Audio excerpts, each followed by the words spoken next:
और आप देखिएगा कि पिछड़ा दान देने के लिए है, चढ़ावा चढ़ाने के लिए है, कथा सुनने के लिए भी है, लेकिन कथा सुनाने के लिए नहीं है। ये तो अन्याय है। तो हम लोग सब लोगों को एकजुट होने की जरूरत है। जो मौजूदा सरकार है, चाहे केंद्र में या राज्य में, सामंतवादियों ने कब्जा कर रखा है और बिहार से सामंतवाद को खत्म करके दिल्ली का भी सामंतवाद को हम लोग को खत्म करना पड़ेगा। हम लोग काम करने वाले लोग हैं। ઉત્તર પ્રદેશના ઇટાવામાં યાદવ કથાકાર સાથે જાતિના કારણે અત્યાચાર થયો છે તેવું સમાચાર માધ્યમથી જાણવા મળે છે।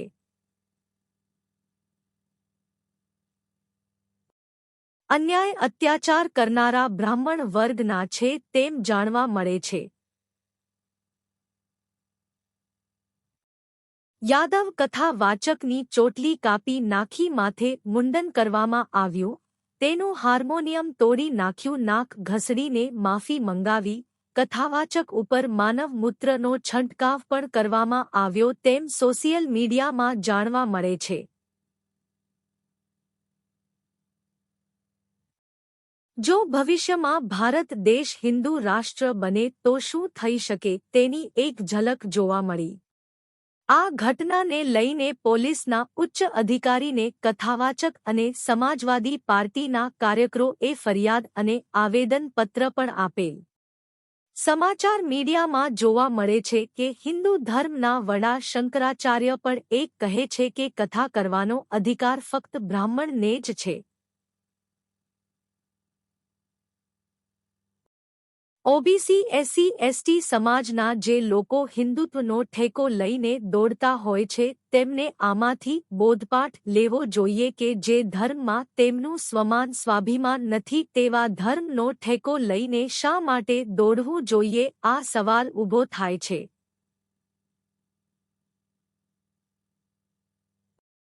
હિન્દુ ધર્મના વિવિધ ગ્રંથોનો અભ્યાસ કરવાથી સમજાય છે કે આવા ગ્રંથોમાં લખેલ છે કે વર્ણ વ્યવસ્થા જરૂરી છે।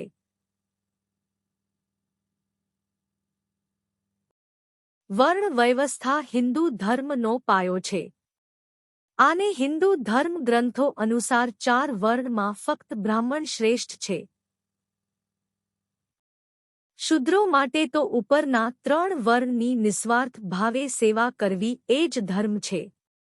શૂદ્ર વર્ણના લોકોને ભણવાનો, શસ્ત્ર ધારણા કરવાનો કે વેપાર કરવાનો અધિકાર નથી। વેદ, મનુસ્મૃતિ, વાલ્મીકી રામાયણ, રામચરિત માનસ, વિષ્ણુ પુરાણ, ભાગવત પુરાણ, ભાગવત ગીતા જેવા ગ્રંથોમાં શૂદ્રો એટલે કે આજના હિન્દુ ઓબીસી એસસી એસટી સમાજ માટે એટલું ખરાબ લખેલ છે કે એક સામાન્ય બુદ્ધિવાળી વ્યક્તિ પણ સહન ના કરી શકે તેટલું ખરાબ લખેલ છે। જે ધર્મના ગ્રંથોમાં શૂદ્રો માટે આટલું ખરાબ લખેલ છે તે ધર્મ શૂદ્રોનો ધર્મ કેવી રીતે હોઈ શકે તે સવાલ ઊભો થાય છે। બંધારણના ઘડવૈયા ડોક્ટર બાબા સાહેબે તેમના પુસ્તકમાં સ્પષ્ટ લખેલ છે, હિન્દુ ધર્મ એ ફક્ત બ્રાહ્મણો માટે સ્વર્ગ સમાન છે, શૂદ્રો માટે તો નરક સમાન છે। યાદવ કથાકાર મુકુટમણિ સિંહ સાથે જે ઘટના બની તેવી ઘટના દેશમાં બને ત્યારે હિન્દુ ધર્મનો ઠેકો લઈને રાજનીતિ કરતા સંગઠનો એક પણ શબ્દ બોલતા નથી।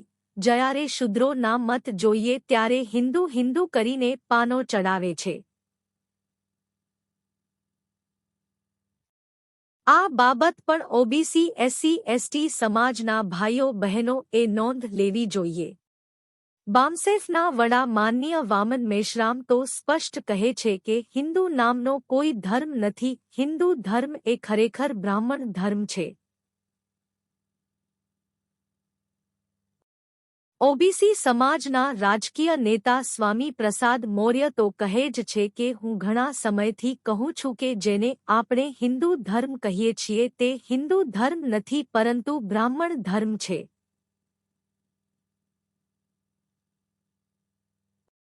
હિન્દુ ધર્મ એ તમામ કહેવાતા હિન્દુ એટલે કે બ્રાહ્મણ, ક્ષત્રિય, વૈશ્ય અને શૂદ્ર વર્ણના આજ ઓબીસી એસસી એસટીનો ધર્મ છે કે ફક્ત બ્રાહ્મણ ધર્મ છે તેની કસોટી કરીએ તો નીચે મુજબ પરિણામ મળશે.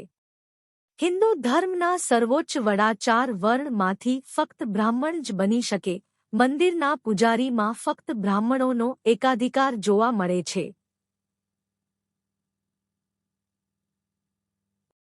મોટા આવકવાળા મંદિરના પૂજારીમાં બ્રાહ્મણોનો એકાધિકાર જોવા મળે છે. પૂજારી તરીકે ઓબીસી એસસી એસટીને વસ્તીના પ્રમાણમાં ભાગીદારી મળતી નથી. હિન્દુ ધર્મના બધા ગ્રંથો પંડિત બ્રાહ્મણો એ જ લખેલા છે.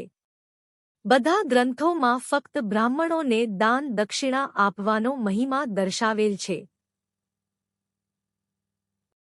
દાન દક્ષિણાનો ઉપયોગ ઓબીસી એસસી એસટી કરી શકતા નથી. કથા કરવાનો, કથા દ્વારા અઢળક રૂપિયા મેળવવાનો અધિકાર ફક્ત બ્રાહ્મણો પાસે જ છે.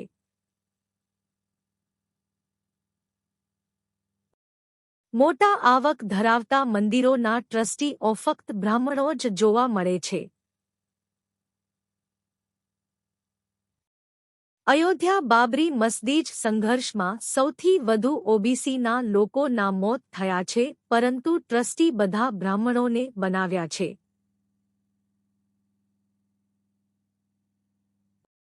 ક્ષત્રિય વૈશ્યને પણ ટ્રસ્ટી નથી બનાવ્યા તો શૂદ્રોનો તો વારો કેમ કરીને આવે તે સવાલ ઊભો થાય છે.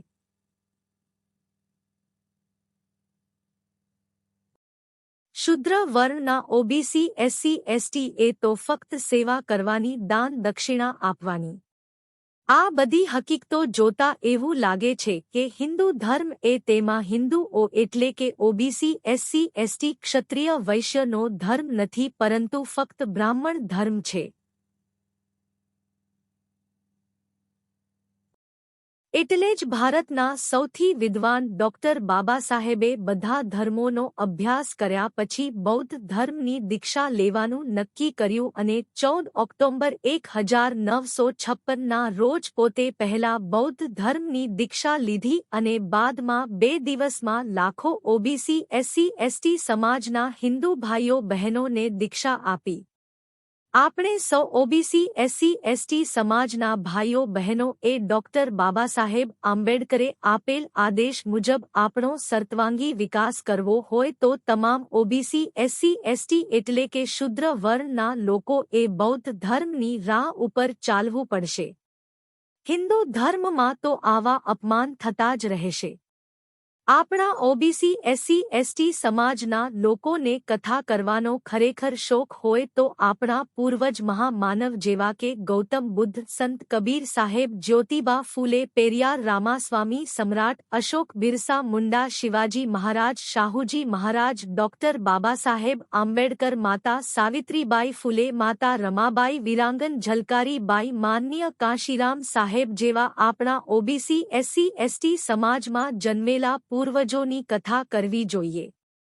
જો આપણે આપણા પૂર્વજોની કથા કરશું, તેમના વિચાર, તેમણે બતાવેલ માર્ગને જાણશું અને તેનું આચરણ કરશું તો 100% આપણો સર્વાંગી વિકાસ થશે. આપણે શા માટે બીજાના બાપ દાદા એ બનાવેલ કાલ્પનિક પૌરાણિક કથા વાર્તાની કથા કરવી જોઈએ કે વાંચવી જોઈએ કે સંભાળવી જોઈએ? જેમણે એવી કથા બનાવી છે તેમના વારસદારો ભલે શોખથી કથા કરે, વાંચે. આપણા ઓબીસી એસસી એસટી સમાજને कोई वांधो नहीं. हम लोगों ने आरक्षण की सीमा बढ़ाई, हमारे 17 महीने की सरकार ने जाति आधारित गणना कराया.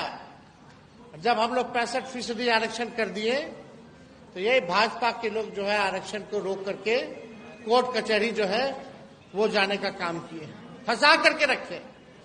जहां पिछड़ों का बढ़ा, अति पिछड़ों का बढ़ा, दलित का बढ़ा, आदिवासी भाइयों का बढ़ा, अभी भी नीतीश कुमार जी चुप्पी साधे हुए हैं. अब हमारे चाचा नीतीश